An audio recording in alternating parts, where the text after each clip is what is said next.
So today we have my friend Nick Kraus on 40 Pints. At 40 Pints, we drink like the booze is free. Nick Kraus is an avid hunter. He's an entrepreneur. He's a fitness freak, and he's also a wildlife conservatist. I think I called you a conservative.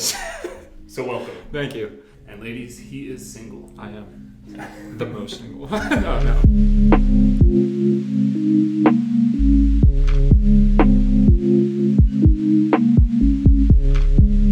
So your company that you own now, that you're founder and CEO, is Pando Landscapes. You want to tell us a little bit about that? Yeah. So first of all, thank you for having me. Yeah, sure. Pando Landscapes is the manifestation of a lot of different things. But primarily, I mean, from a service standpoint, I mean, we want to offer like a superior, quality to our competitors. And, we just have a different approach to how we're going to provide our service and kind of the things that we're going to offer to our clients is just like a different product. And that really is kind of like rooted in the fact that like we just have like a wild passion in our company culture, is that we give our guys something to be really proud of every day when they come in. There's almost like an electricity in the air in the morning when you come into the yard and the guys are there. Everybody's excited. Offering opportunity to our employees is definitely the biggest thing that has allowed us to provide that superior quality product. But it really is the manifestation of me pursuing my dream, being an entrepreneur, exploring different parts of myself, because I actually have a different background. I used to be, in finance, in an office setting. Big jump from finance. Yeah, I just kind of made the leap. To wearing sleeveless shirts. Yeah, that's it. Exactly. The sleeves, by Thank you. Yeah, I sewed them back on for you. So. But so like I said, it's really the manifestation of me wanting to explore an entrepreneurial streak in myself, taking the leap of faith and with like a twist of like quarter life crisis. And it's been really incredible. It's transformed the way I live my day to day. I like to think that it's probably transformed the lives of my employees. And so tell us, well actually before I ask you a little bit more, and there's a couple things that you touched on that we're going to talk about. Every time that someone comes on 40 Pints, they get to bring a drink with them that they feel like they really want to have. And today you chose? I chose Guinness. Tell me why. Well, I wasn't sure what the food situation was going to be. I don't see any charcuterie platters or cheese boards. So I brought a drink with a meal included. So there you go. Beautiful. There you go. It tastes delicious. I appreciate you bringing the drinks. Yeah. That's the best part about this. So I don't have to pay for them. Tell me about a project you're working on. Help us understand. Our services really include, cheers, thank you. Our services really range from like routine maintenance. We come, we cut your lawn, we blow off the driveway, we make things look nice on a weekly or bi-weekly basis. That's kind of like the consistent meat of our operation, right? Mm-hmm. However, we do a lot of construction, landscape design, large scale projects, and anything down from a smaller 250, 300 square foot patio all the way up to from the front curb to the back property line. Right. We need our new home construction, we need the landscaping addressed. So we run two separate crews, a construction crew and a maintenance crew. Sometimes we collaborate on certain things. Typically what ends up happening is we have the maintenance crew go out, they cut the grass, they do the pruning, they do all those regular routine maintenance things. And then the construction crew will be doing patios. We're trying to dabble into new things like water features. Right. But we also firmly believe in using subcontractors and things like that when we have to. Specialties. Of course, yeah. Like for tree work, for example, we leave that up to our subcontractor. So basically what we do is, on a large scale project, which is what I really like to, enjoy doing, is we kind of act like the GC, right? Like we're just making all the different separate components work together in a cohesive, machine-like system where, there's no good money being spent to bad, right, and we're not tripping over obstacles that we put in our own way. Right. So that's like one of the huge benefits that I've seen that the homeowners have given me as like a feedback of saying, since you took control of it, like it was way more efficient, like the planning and what goes first and what goes last. And that's huge. I mean, people underestimate kind of the complexity of landscaping. I totally underestimate the complexity that goes into landscaping in a large-scale project. It's just as serious as if you were putting an addition on your home or any kind of interior construction. It could be just as expensive as well. It can certainly be just as expensive. I've seen some of the work you've done too and the designs. I think you take that very serious, which I think separates you guys from a lot of the other landscapers is how far you take the designs. So you've been doing this for now over 3 years. So tell me about, we got entrepreneurs, people thinking about opening their own business, watching. You're a young guy. You gotta be like what? 26. 26. Yeah. Still single. So so you're 26 years old. Yep. I mean, what made you take a leap so early? I mean, so you basically, you had a year of corporate world, I guess. Yeah, it was like almost dove into this. Almost 2 years. It was this feeling of just being unfulfilled, and I would certainly urge any entrepreneurs or people who are thinking about exploring an entrepreneurial streak in themselves to just go ahead and just do it. And for me, it was something that took time for the vision to come together, because I'm going to be completely honest, I really didn't have any concrete background in specifically in landscaping. I worked with my hands growing up on a farm. I'd always been outside working through college, and then I went to the corporate world, which I thought was like, this is the dream. The story wrote itself, like working on the farm and then putting the suit on and becoming this like financial mogul. And I thought that's what it was, but that wasn't it. I joke around with my friends all the time, like when something, this is it or this ain't it. That was certainly not it. Yeah. I felt like this huge void in my life, and I was bringing that home with me. I didn't feel fulfilled, and I just wasn't the best version of myself. Yeah, I feel like we should get a couch for this. Lay down. Exactly. No, really though. I mean. No, so like I had this void in my life, and what I realized was the fact that I was neglecting a huge part of me that I really didn't even know how much of it comprised of like who I was. Right. But that was my entrepreneurial self, and when I started feeding that side of me, I felt really good. Like I started just creating logos and like making websites and all this groundwork while I was still working at this financial firm. I was doing all these things and feeding that side of me, and then so that's kind of how you got it started. So now you're at a financial firm, right? So your day-to-day job is wearing a suit, looking like a turd, and then uncomfortable, starch. You still really starch the collars. Yeah. There's something cool about wearing a suit though. It is. But and so then during work or after work, you're going ahead and you're making like your website, and you have this so you have this plan in your head. Yeah. And you're like, I'm going to start this company. Yeah. So you're doing both at the same time, or did you quit? No, I was doing when I actually started producing revenue through my company, that's when I quit. So it was a seasonal thing. I planned it so basically in April, quit my job and started doing landscaping. Right.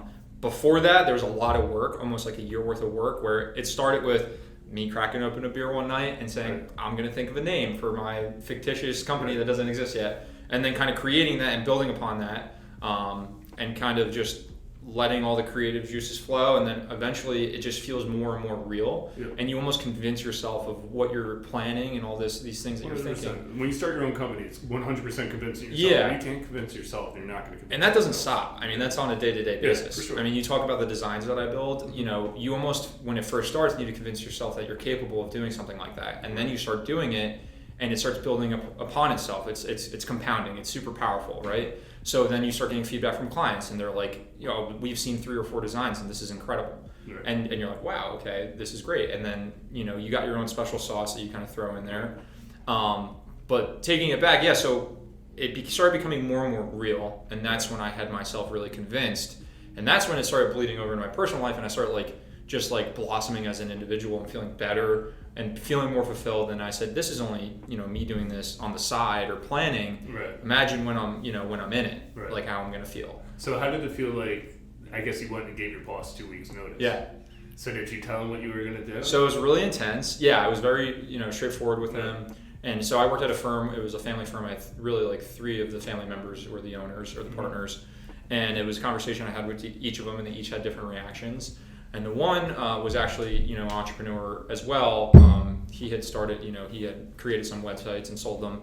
And he was all about it.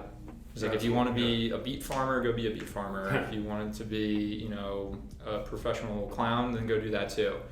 And I was like, yeah, I'm trading. You sure he wasn't making fun of you? He might have been. Well, so no. Go ahead, clown boy. Yeah, exactly. But my one boss told me, say goodbye to your career. Mm-hmm. Rest in peace to your career. Wow. And that was a super powerful thing that we all have these moments in life, I think, that we recall upon, especially when things are tough, and we kind of draw power from that. Yeah. So I've definitely drawn on that 100%, moment dude. before. I had a very similar experience. I Yeah. had a couple of people, my boss's boss, his name was Bill.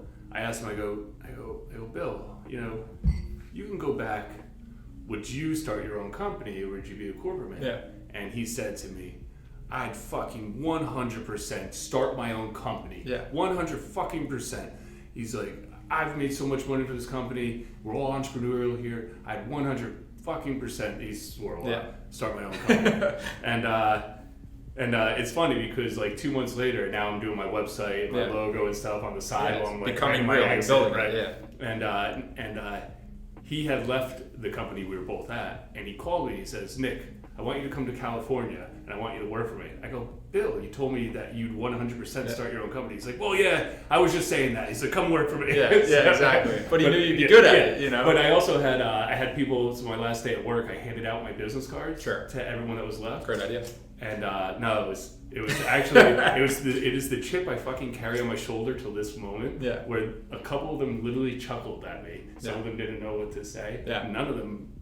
Well, I would like to imagine a few of them believe that I'd do okay. Yeah. But I mean, you want to fuel the fire. Yeah, but you probably draw that chip on your exactly, shoulder doesn't need to be a bad thing, right? Yeah. That might give you a little bit of extra fuel when you need it. Which I didn't mean to steal your story, but I feel like that's what. No, it relates completely. It was kind of like a scoff at me, and rest in peace to your career. And what was ironic about the situation was I looked at him and I didn't think he was fulfilled. So then that really plays into the fact that cast your judgment. I'm gonna go do my thing, and like I said, it really just started kind of materializing. And from that, actually, one of the administrative assistants where I used to work, threw my name out to a bunch of people, places in Chatham, and I've gotten jobs just from that. And then you start getting in these places, and you do good work, and you have a team. Yeah, so tell me about your first job. Oh, I mean, so it was culture shock. It was completely shocking to me when I left the comfort of the office and went out into the. But tell me about that first job where you're like, this one I got on my own. Oh, I feel like euphoria. And maybe it was $1,000 check or something like. Yeah. What was it? Was what pure was euphoria. Do you remember the job? Could you think of the first job where you were you wanted to send a picture home? Well, I remember. Yeah. So the biggest. I told you I could make money. I think that big job for me was in my second year, where it was a full front yard, backyard situation. They had a lot of different drainage issues, and it was basically like a dirt lot. It was like a blank canvas for me to do whatever I wanted to do. And they really put a lot of faith in me, which is hard when you're young, and it's hard, when they start credentialing you. It's hard, but I'm passionate about it. So I did my research. I've done the research. I've looked into it. I understand it. And then it was 8,000 square feet of sod. It was 40 trees. It was taking down trees. It was 250 feet of pipe tapping into the municipal waterway to the sewage line to get rid of the water on the property. So there's there's permits, and it was a new world for me. Yeah. And it was just super exciting when everything came together. We still maintain the property today, and it looks fabulous. Yeah. And it's super exciting. We got a lot of business from that, and it was this feeling of pure accomplishment. Yeah. And also, what was really important from that was it was one of the first times where I was very on top of collecting as much data as I possibly could on what it was costing me to be there. Sure. Production rates, whether you're actually making money or not. And it's exciting, but it's not how much money you see, it's how much money you hold on to. Right. So from and the entrepreneurial side of me was super excited because my dream was coming alive in front of me, but also on the back end that's all great but what if you're not making money? How sustainable is it really to do that? And those are kind of, for me, the two competing heads of being an entrepreneur. Is kind of finding where you're making money and you're a businessman and you're making the difficult decisions and you're capturing all this data and you're tweaking it, but also you're still maintaining a company culture, maintaining your own spin on things and tapping into that. So I think one feeds the other. Yeah, so many different elements. There's a lot of. You have to wear 40 different hats in a day. But it was really. It's been a really exciting journey, and my first big project. That project was huge for me. Not only because I got a big check, which was awesome, but also because it was really everything. I saw my team work great together. I saw us working really well with our subcontractors. I saw the vision that I had created my own design for become reality. Yeah. So that was really satisfying. I remember the first time I got a check for $4,900, and I looked at that check and I was like, holy shit, $4,900. Yeah. Now, cost of goods sold were like $3,600, Yeah. but like still, I was very excited. Like, I mean, I couldn't believe that someone sent me $4,900. Yeah. You know? It was a pretty amazing feeling. Well, it's also something about like you're pricing yourself in, and that's like what is the value of your product. Right. So I listen to Andy Frisella a lot. He owns First Form Nutrition, and he talks a lot about like you want. What's his name? Andy Frisella. Oh yeah. So he does a bunch of different podcasts. I'm a huge fan, and he talks about like offering the instant rebate. So like you throw a price out there, like oh that's gonna be $6,000. And you're like, but before they can even say anything, you're like, but I'm gonna do it for you for $5,400 or $5,000. And you're offering that instant rebate when they potentially could have said yes to the $6,000. Right. Now you're getting less just because you're not sure if your service is worth the $6,000. Right. So that's part of like the growing process, right? Like kind of the, like knowing that you're worth something. Yeah, pricing yourself in and getting that different value and like kind of seeing where you lie is something that's that's a hard thing. It's super hard, and money's hard to discuss. People don't want to talk about money. It's like it's something we all deal with on a daily basis. Well, it's a part of self-worth. Like, of course, yeah. Am I actually worth Yeah. this? You know, I remember me and Nick Westcott. I used to actually like justify to Nick Westcott why we were charging a certain price. Like he would never ask me. Yeah, but you feel the need. Yeah, to be like, hey, listen, this is why we're charging $12,000. The truck costs this much, and this costs this much, and this costs this much.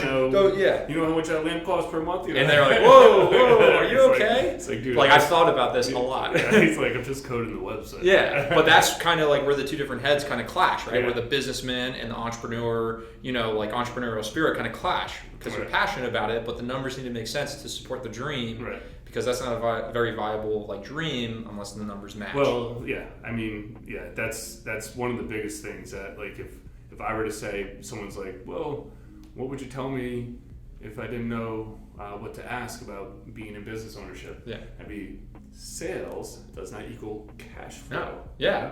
And so first you have to make profit, but Sure. then you actually have to literally have cash come through to you. And it all depends on billing cycles and and it has to what come your in on payroll time is. because do you think coming in employees on wanna work time, it being on out? top. And so like when you're talking about wearing 40 hats a day, especially when you start and you don't necessarily have the money to have like a bookkeeper or like a separate a person to handle kind of more of the administrative stuff, you find yourself like chasing around that cash or payments that people owe you.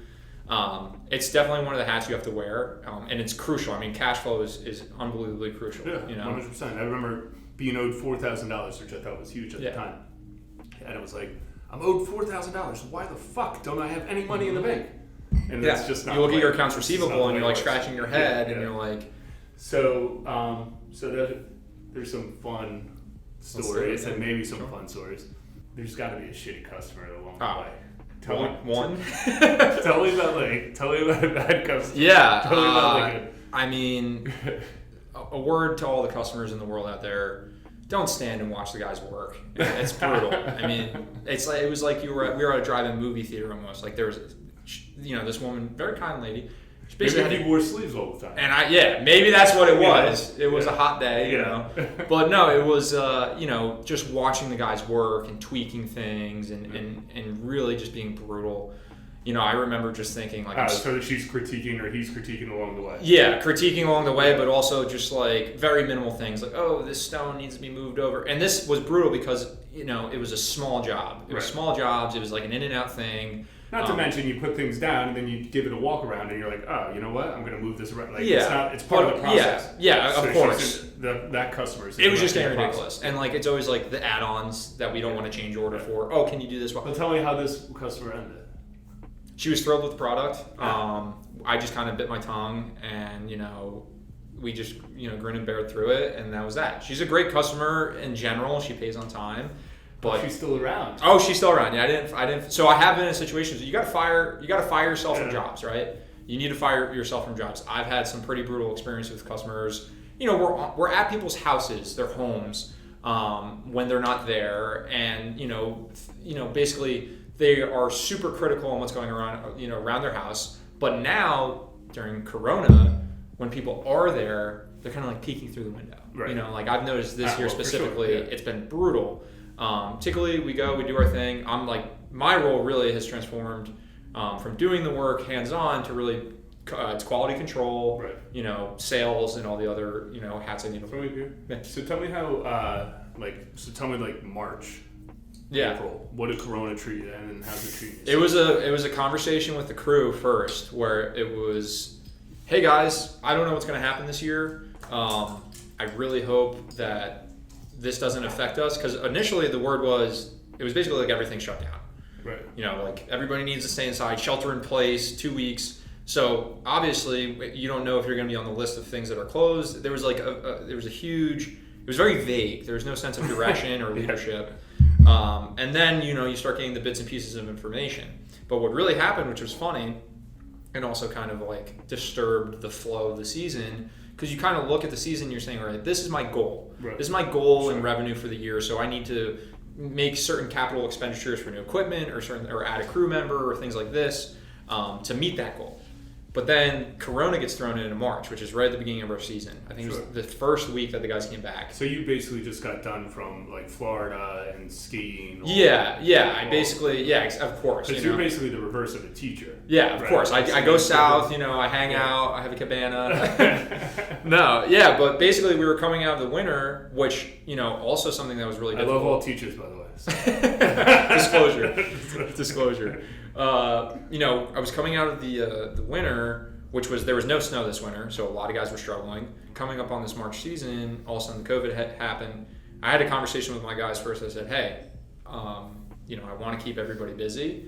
If that means that everybody gets hours cut by 5 hours a week or 10 hours a week, and everybody stays employed, that's what I'm going to try to do. I want to keep everybody employed. Right. We didn't know what was going to happen. This was before we heard about the PPP loans and any kind of. I thought they were going to keep us locked in March. I thought they were going to roll in the national troops and it was going to be what's that Will Smith movie where he has a German Shepherd? Independence Day? No. That's I Am Legend. I Am Legend. Which is I Am Legend. Yeah. Yeah, when he takes the. But they blow up the bridges. Yeah, I'm this is what I'm thinking is going to happen. New Jersey's also a peninsula, so easy to shut We're down New toast. Jersey. We're right outside of New York City. Dude, I was ordering pasta. I called my sister. I'm like, hey, I got the landscape trailer. I still got green beans. Yeah, I got crates of food up in my. I was that guy at the grocery store, just shelved.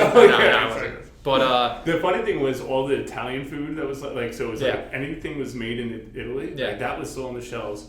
And Corona beer. Those were the you really found out what people did and didn't like, though. Yeah, well, I think you just really found out how stupid fucking people were. True. You see people, you go out, it's like pandemonium. There's people sweating with 2 masks on, 2 cards. I remember going to Wegmans in Parsippany, and this guy was having a full down, a panic attack in public.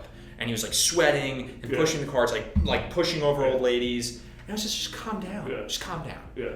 And it was a really crazy time. And then also, on top of running your business through these, turbulent, uncertain times, you, have your own personal life to take care of, right? You, gotta think of your family and your own health and, all sorts of things. So anyway, it was a conversation with the guys to say, hey, we're gonna get some masks, we're gonna get hand sanitizer, we're gonna be careful in the trucks.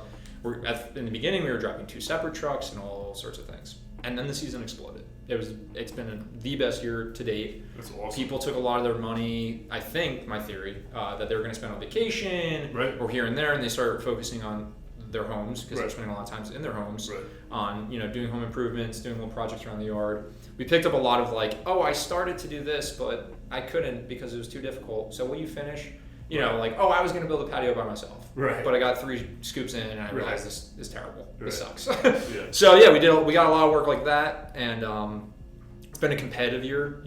Sure. So what we see is a lot of the labor shift. From our labor, a lot of guys would be painters or contractors working inside. When this first happened, everybody ran to landscaping because it was one of the few industries that was untouched because we're outside, we're socially distanced. Yeah. Right. So you saw huge. So you guys didn't really get shut down. No, we didn't get shut down. Zero. No, it was this. It was we were just waiting. We were kind of volleying, waiting for action. And like I said, it kind of affected my plan to do certain capital expenditures on new equipment because I'm not going to lay this money out, cash flow, if I'm not going to yo-yo that money back in a reasonable amount of time. So I kind of pumped the brakes, and then by the time we really figured out what was going on, we were well into our season. So, but it's been a really great year. It's been a really profitable year. The labor for us has been really, difficult. There was a huge influx of people into the landscaping world, and then a huge exodus. So you see a lot of unfinished products. That's what we're doing right now. We're kind of like picking up a lot of like unfinished work. We're also in like the labor just kind of evaporated because a lot of these guys went back to working, painting or working for general contractors inside and stuff like that. So you made it through COVID, which is probably one of the craziest things that a lot of us have made it through as far as like, well, just personally, but as business owners as well. It's just like, I don't know what the fuck's going to happen. And I'm finishing up my third year. I'm like, bring it on. Right, if I can survive this, I can survive anything, right? What's so? I mean, was that your scariest moment, like in owning the business, or was there like, I mean, that? Yeah, I think scary might not be the right word, because I totally live for like the leadership role. Mm-hmm. So when I was like, this was my moment to shine as a leader. This was like my moment to provide security to my team and for them to like. And like, there's a lot of fear on the backside of this, but I felt good. As you go home and you curl up cry, into a little ball. Yeah, exactly. Yeah. Take a shower with the lights off and cry to my dog. Yeah, normal things. Cool. But no, it was this moment where like all of a sudden I could be who I wanted to be, which was like this leader, and I filled this leadership role, and I felt really good that it was like, hey, I'm providing security to you guys, I'm going to protect you, I'm going to keep you guys employed, and then the government came around and was like, hey, we're just going to give you money. It's like, this is great. Give me money. Fuel my leadership. But actually it was a really good idea. It was a really smart play in my mind by the powers that be. It kept people employed, so they kept paychecks. Yeah, trickle down economics if you want to look at it that way. Yeah. But I think, a dollar given to an entrepreneur is a pretty powerful tool because we're going to leverage that to the best of our ability. Right. Which in 2008, no money was given. Yeah, we're not all greedy capitalists that are like waiting, here preying on money that's being thrown at us. Truthfully, it's actually one of the first times I think small companies got a fair deal. Yeah, got anything. Yeah, got anything. Yeah. That wasn't ludicrous. Because I started mine in the Great Recession in 2008. Yeah. I couldn't collect unemployment. Yeah. So that's right. So like I couldn't collect unemployment. And I wasn't going to get anything, and I wasn't getting money to go to school because I was making right. So making some money. But then you have that person that's like, but you make your own hours. Right. Yeah. Sick. Yeah. Yay. So speaking of making your own hours, I know that you do a lot of things. Let's talk about the first thing that you do besides. I'm nervous. Work. I'm nervous for whatever this is. It's not that bad. I would have found a better picture. Hopefully, we can find a better picture in post-production. What is this? Are you a that is me on TikTok. Are you a TikToker? I'm a TikToker, I'm going to be honest. I wear that with pride. That was one of my earlier videos, so not my best. But, recently I got 13,000 views. Tell us about what this video is about. It says, for you, duck. Hashtag for you. For you. So that's like, he's old. He doesn't get it, guys. Wait, hold on a second. It looks like the song is by Nick Kraus, original song. It's an original song. So I'm not talking to a TikToker, so we're not there right now. But I can explain to you. My 9-year-old daughter TikToks all the time. So okay, well, you know what? Don't compare apples to oranges here. My content's great. Wait, you're saying my daughter's content? It's probably terrible. If it's wow, I cannot. No, she's probably doing the dances like. You don't know what that is. Tell me. But which one was that? The dance? Yeah. And it's like... That's perfect. Yeah. I haven't posted any of those. They're in the drafts. I got a lot of good content. Yeah. Regardless. What was that one about? That video specifically was, and this is funny. So, I do a lot of waterfowl hunting, and one of my buddies, his wife was really unhappy with how much money he was spending on, the decoys and all the excessive stuff. So, for example, we picked up an enclosed trailer that was, 12 feet by 7 feet, a big trailer just to house the decoys. It's called a decoy trailer. Right. And we all kind of talked him, the guys talked him into getting it, and he's like, my wife's gonna kill me. She can't know that I bought a trailer to keep all the decoys. So this is basically a shed.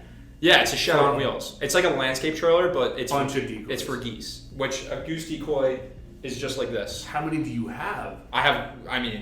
He's the proud owner of probably somewhere in between 10 and 15 dozen. So he's got a lot. 60. Wow. He's got a lot. Of those. Yeah. This is a wood duck. Okay. This is a Drake male wood duck. How much does a wood duck like that cost? So the decoys are actually heinously overpriced. So for 6 of these, it's usually $85 for 6 of these guys. Okay, that's not too and you get they do different things because ducks aren't obviously always doing this. One will be eating. They'll be just be careful. Okay. the one will be eating, and there'll be like some hen. Like a hen is a female duck. And they'll be like hanging out with the male ducks, like what's going on. So they often like sometimes like mallards make different sounds than like the Drake mallards or male mallards make different sounds than the females. Do you have those sounds? So wait, what do you call it? Do you call in the men or the girls? Typically, I go after the men. You know, I call in the male ducks. It sounds. Well, I'm probably gonna blow out the speaker. And then like if there's like if they're eating some rice. I mean, we don't have rice because we live in like a fake state with not real good hunting. So do you practice this? Yeah, all the time in my car usually. And then so if they're eating, they're doing like something called the feeder chuckle. Oh, okay. And that's like letting all the other ducks know. Be like, hey, there's some food over here. So that's exciting. And then we got a goose. Looks like you got multiple horns on there, by the way. Horns? Yeah, what are they? Never heard of the horns before. The calls? So this is a goose call. This is like, they all sound pretty puddle duck. No, this sounds totally different. This is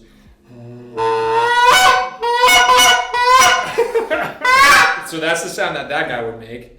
So wait, you're calling in the men. Yeah, calling in the male. Well, actually, it's kind of, I don't know how to tell the difference, honestly. So, yeah, well, it's good. I don't know. I mean, it's good. I don't know if this is, I don't know. What is it? I don't know what this one is. Judging by the bottom of it. But those are full bodies. Those are floaters. There's silhouettes. There's socks. There's all sorts of stuff. We got some mojos. We got some feeding mallards. So that has to do with your. So this relates. So it was getting so bad that your buddy's trailer. Yeah, it got so bad to the point where I told him to start sending all the packages to my house. So now it's a common thing for all the guys who are have significant others, because I'm single. Mm-hmm. It's better when it sounds. I fucked it up. All right, I fucked it up. It's the duck compound. So basically all like the decoys, the boxes. So that video is me like making a whole video. It's funny. You had to be there. It's one of those things. So so you have to do other things like Tinder, I hear that. Yeah, not so much Tinder, but I'm on the Bumble pretty good, pretty heavy. That's good. You gotta have things that keep the stress down, right? Yeah. So tell me what do you do to keep that stress down? So I think so I'm a huge waterfowl hunter primarily, but I do I hunt for deer. I hunt for a lot, basically anything really. I think it's something that I picked up. I didn't come from like a family of hunters. It wasn't something that I got like passed down to me. Right. It was something I truly kind of picked up maybe right before my quarter life crisis. That kind of all played into this whole like. It really turned into like a challenge for me. It was like the path of most resistance was like learning something that I was really, really terrible at, or takes like a certain level of skill. And then it was like, how far can you take it is what it's become. So like 2 years ago, I hadn't waterfowl hunt ever. Right. And now I have my dog Goose, who's like trained to retrieve birds. Right. I have. Is he like jumping out of boats or anything? Yeah. So he's gonna be 2 in November, and he went 7 for 7 on mallards in his first year on retrieves, which a lot of people don't. I mean, he's a boy, so he's got a crazy brain and he wants to smell everything. Right. But a lot of people don't hunt dogs until they're a little bit older. Okay. But he's gun broken. He's kennel trained. He knows his commands. And he's like my little partner in crime. But anyway, I really just like sunk my teeth in it, and I can't express like how important it is to have hobbies. I mean, I think that is like the most imperative thing. Talk about success, talk about owning a business, talk about all these things. Sure. But what is your life if you don't feel fulfilled and you have important things to add, some texture to your life? It's pretty interesting when you go on like those types of trips where like you all find something that is similar that you really enjoy, and then even if you only met him for the first time, you don't talk to him again, 100%, or even for a couple of years, like the relationship that you made in those moments were really because it's intense. I mean, it's an intense thing. So like I feel like I'm explaining like Brokeback Mountain, but it's really not. You're not getting an invite if that's what you're trying to apply for. You're not invited. It's very exclusive. So you're not only a hunter, but you're an advocate. We said that in the very beginning. Sure. For wildlife. So tell me about that passion. Yeah. So I'm a chairman for Ducks Unlimited, the Morris County chapter. Essentially, we focus on wetlands conservation, providing habitat for ducks and other creatures that like the wetlands. It's something that I've recently taken charge with my buddy.